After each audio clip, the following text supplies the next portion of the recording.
Hundreds of city employee jobs are on the line. Thanks for joining us. I'm Jamie Soretta. I'm Andrew Spino. Oklahoma City faces its worst budget crisis in 30 years. The question is, did city leaders know this was coming as they campaigned for the MAPS 3 sales tax? Fox 25's Britton Follett finds out first on Fox Tonight.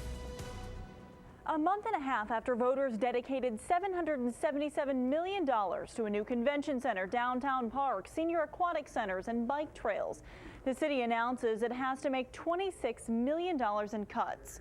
A message police and firefighters say they've been talking about for months.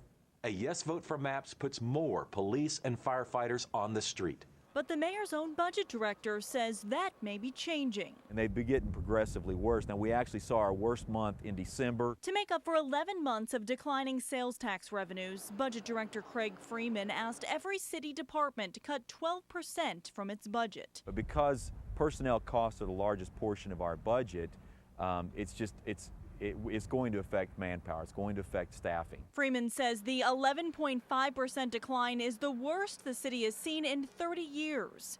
He says every department, including the police and fire departments, will likely be forced to make substantial manpower cuts. It would severely cripple this police department. Police Union President Gil Hensley says police officers and firefighters oppose the MAPS 3 sales tax, saying the city should not be adding projects while being forced to cut other services. We tried to tell people this was coming and that was smothered. Many of the promises that were made by the Yes for MAPS campaign essentially was that there would be no cuts to public safety personnel. Firefighter Association President Phil Sipe and the fire chief agree because almost all of the department's budget is personnel. A 12% budget cut could eliminate at least 140 firefighters.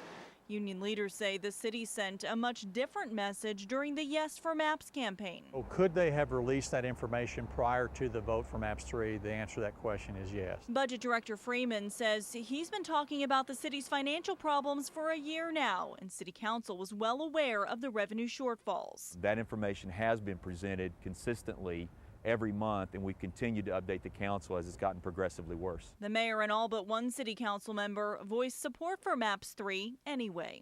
The other issue here is the MAPS 3 use tax. The mayor told the public the city would use that special tax on items bought outside the city to pay for some additional police and firefighters.